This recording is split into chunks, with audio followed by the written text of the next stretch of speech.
Welcome to This is Democracy on the Road. Discussions and interactions across the world. This summer, we're going to take our discussions far away from Austin, Texas, as we meet with and talk to exciting people around the world. Hello, and welcome to this new episode of This is Democracy.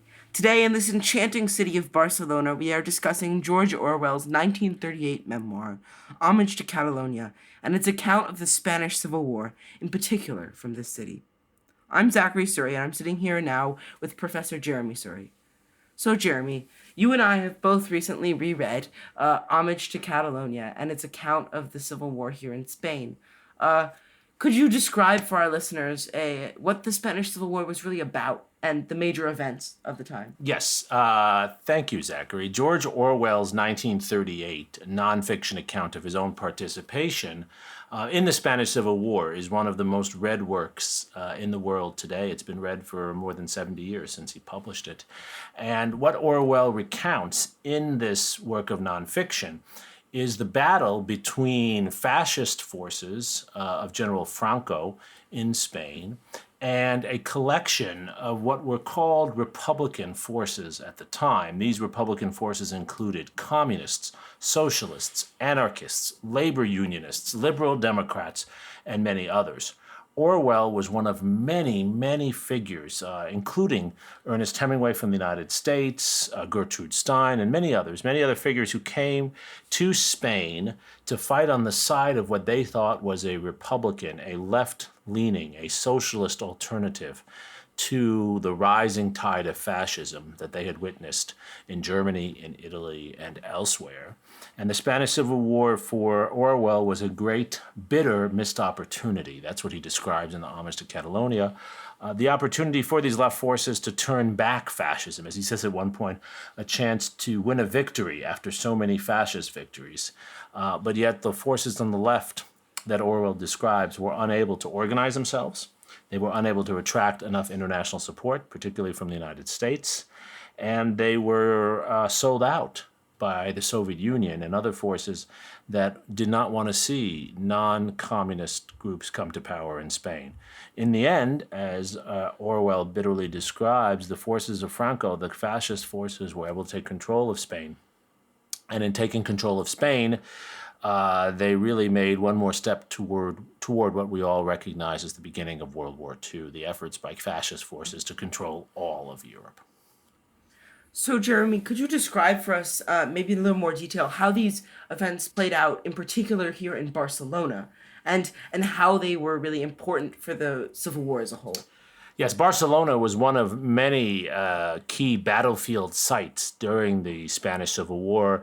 The city of Zaragoza, about 2 hours by car today outside of Barcelona, another city that we visited on this trip, was a site of actual trench warfare between fascist and non-fascist forces. Barcelona, as the capital of Catalonia, was one of the real centers of left-wing labor, socialist, communist, anarchist mobilization. It was a city really under the control of the left. It was the great hope in many ways of an anti-fascist alternative.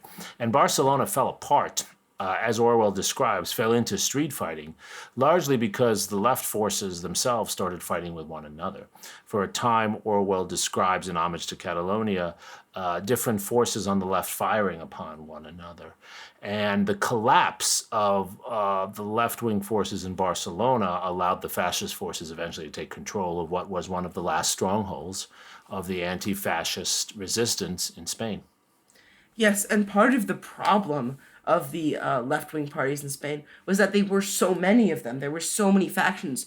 Reading Homage to Catalonia is like an alphabet soup. There are so many abbreviations. It is impossible to follow which parties are which. And so how did this sort of factionalism and regionalism that in many ways is embedded in this Spanish society, how did that play a role in the collapse of the left resistance? Great question. It's one of the eternal challenges of democracy that Orwell wrote about not only in Homage to Catalonia, but in so many of his other books and essays. Spain, as you said so intelligently, Zachary, is composed of regions that not only have their own separate histories, their own separate languages, their own separate cultures. You notice that just driving from Catalonia through Aragon into the Basque country. These are distinct historical areas. And a democratic party or a democratic movement seeks to draw on those differences, seeks to bring those pluralistic forces together. But that's always very difficult. A militaristic force, what Orwell describes in dystopian terms in 1984 as Big Brother, a militaristic totalitarian force doesn't have those problems because it doesn't seek to bring groups together consensually. It seeks to force them and intimidate them into unification. And so Franco's forces in Spain, for Orwell, were a first run at totalitarianism. They were forces that were not trying to draw on the different histories of the different regions, but instead to force the regions to all act together under some militaristic leadership, whereas the left forces that Orwell and Hemingway and others supported, they were composed of pluralistic groups with very many differences, and as a consequence, it was much harder for them to unify. Orwell's insight, and it's an important insight for us to think about today, is that democracy highlights differences, which is good from a moral point of view, but it makes political union and cooperation more difficult. It doesn't mean that it's impossible, but it makes it much more difficult. And the forces and the collapse of the forces on the left in Orwell's Homage to Catalonia is Exhibit A of that difficulty. So, what role did the United States and what would become the Allies, the Allied front of World War II, what role did they play in the Spanish Civil War? So one of the great insights from Orwell's Homage to Catalonia is how many Americans and English citizens like Orwell are involved with the Spanish Civil War, but how uninvolved the U.S. government and the British government are. The United States and Great Britain, as Orwell says at the end of Homage to Catalonia, were sleeping. They were sleeping through this history. They were not involved. The Soviet Union was actively involved supporting communist forces and then actually collaborating with the fascists. But the United States and the Soviet Union were uninvolved. And Homage to Catalonia also stands as one of the first nonfiction works criticizing American isolationism and anticipating that American isolationism in particular would contribute to worse warfare thereafter. Those after World War II who are critical of the United States for being uninvolved in Europe in the 1930s. Individuals like George Kennan, who's the author of Containment, John Foster Dulles, Dean Acheson, major foreign policy figures in the United States, John F. Kennedy, who writes his undergraduate thesis on this topic. They see Homage to Catalonia as an early warning of the problems of appeasement and non-involvement in areas of the world that are undergoing violent revolution and civil war, similar to what we see in places like Syria today. When we talk about World War II, we often forget it's almost aperitif of the Spanish Civil War. In many ways, the Spanish Civil War was the beginning of World War II. Could you speak a little bit more to that and what role specifically the Spanish Civil War had in the onslaught of World War II? It's a great question. We have to be careful about being teleological or determinist. Many scholars would say that the Spanish Civil War was not necessarily a lead into World War II. But the continuities are important in two areas. There's no doubt that the Spanish Civil War gave the fascist forces that were already in control of Germany and Italy in Europe, and fascist forces operating outside of Europe, gave them more support and more of a sense of inevitability in their own victory. So it emboldened Hitler and Mussolini and others. And second, the Spanish Civil War upped the level of violence that was normalized in politics. Franco's forces, with the support of air and ground forces from Germany and Italy, conducted massive attacks on civilians. We will talk about this in our next episode on Guernica, where you have actual fascist air forces bombing civilians for one of the first times. And the level of violence conducted on behalf of fascist forces was more than had been seen in at least a while in Europe. World War I was, of course, a very violent conflict, but it was not a conflict largely fought against civilians.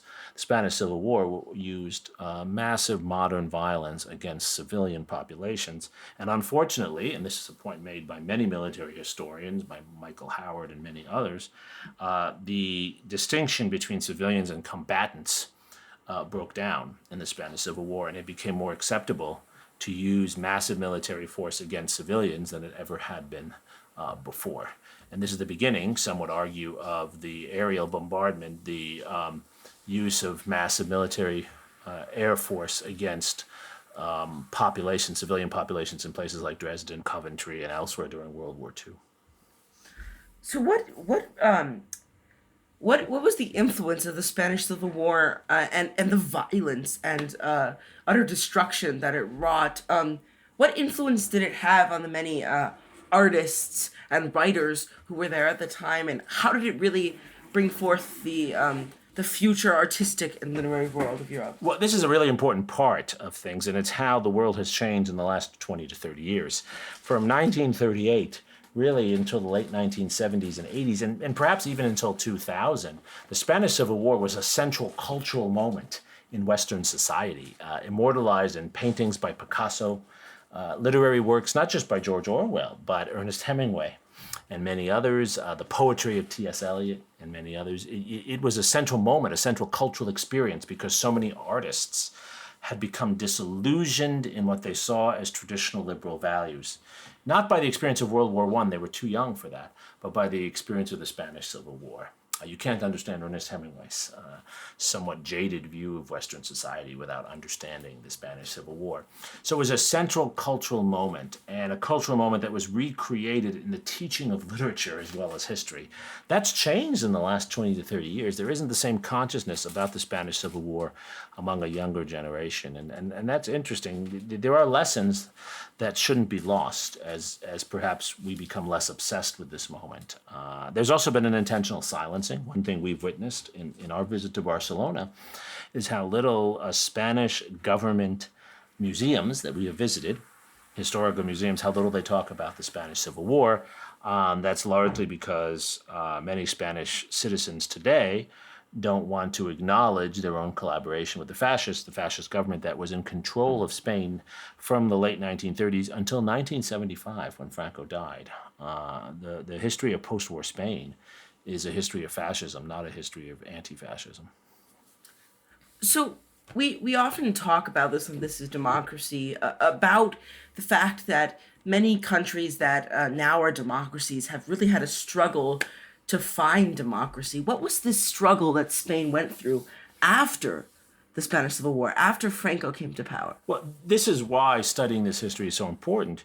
You can look at Spain today and think it's like Germany and having this post-World War II experience, at least in Western Germany, of democratization. That was not the case in Spain. Franco's regime was not overthrown during World War II, in large part because the battles were not fought in Spain. And at the end of the war, the United States did not want to have to put the effort into unseating Franco. And we were concerned that if Franco were unseated, in fact, the communists or socialists would take control. So Franco looked to the United States like a soft fascist, a soft authoritarian alternative to communism or civil war. And so Spain went through 3.5 decades after World War II of continued authoritarian rule. That was not totalitarian or repressive, but it certainly involved limitations on freedom of the press, and the absence of basic constitutional democratic procedures. It's only after 1975 that Spain moves toward democracy. It's interesting to remember, therefore, that the United States was, in a sense, a participant in propping up a soft fascist, soft authoritarian regime in Spain for at least 30 years after World War II. And also, Franco perpetuated mass violence, the sort of killing that had not been seen before World War II, that later became the norm in countries like Argentina and Brazil that went through their own military dictatorships. Yes, one could argue that Franco's persistence after World War II and American support for Franco contributed to authoritarianism in other, especially Spanish-speaking countries in Latin America. Franco's regime was less violent than Pinochet's in the post-war period in Chile, and less violent than the Argentine dictatorship after World War II. But Franco's regime was violent. Dissent was repressed in Spain. And Catholicism was enforced in many ways as a state religion. There were a lot of limitations on democracy, and there was what again we would call a violent restriction on free press and free speech in Spain that really existed until the 1970s. So we really talked a lot about the the cultural and political legacies of the Spanish Civil War, and particularly from the point of view of George Orwell. And I think it's a really important point to emphasize that the Spanish Civil War and the events of World War II had such a strong influence on the creation of the world order after World War II. The Spanish Civil War helped create a situation where the United States felt that it needed to intervene more because of the mistakes it had made in the Spanish Civil War. In some ways, a point that was overemphasized during the Cold War. Yes, I think this is a really important point for us to close on once we think about lessons. The lessons are not clear. It certainly, reading Orwell, becomes evident that the absence of American and English support for democratic forces in Spain contributed to the victory of the fascists. But the opposite, interventionism, would not necessarily have made things better. One of the real dilemmas, and one of the reasons to study the Spanish Civil War, is because civil wars are all too frequent in our world today. And influencing civil wars, where you have multiple factions and multiple groups fighting, influencing civil wars from afar in a way that supports democratic forces is something that the United States must be involved in doing, but also something that's very, very difficult. So this history should encourage idealism and humility, and encourage a younger generation to think more creatively. You read Orwell, and it's clear that doing nothing in a place like Syria is morally reprehensible. But the history of the period after World War II and interventions in places like Vietnam and Iraq by the United States also makes it quite clear that intervening with military force out of moral self-righteousness is often counterproductive. So finding the right balance, finding the right tools, that's the central question for us. And it's an open space for young creative minds, I think, to make a contribution to American foreign policy. And what makes the Spanish Civil War so fascinating is that there are no clear answers. There is not, in essence, any clear lesson that we need to learn. And that's really what makes it so fascinating for people like George Orwell, is that you can take so many things from it. We can learn so much in many different directions from it. And that's really what we've tried to explore today on This is Democracy. And that's why this is democracy. This is Democracy, signing off from Barcelona.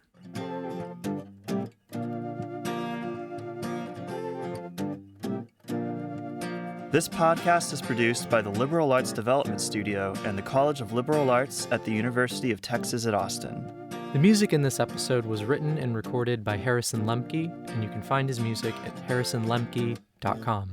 Subscribe and stay tuned for a new episode every Thursday featuring new perspectives on democracy.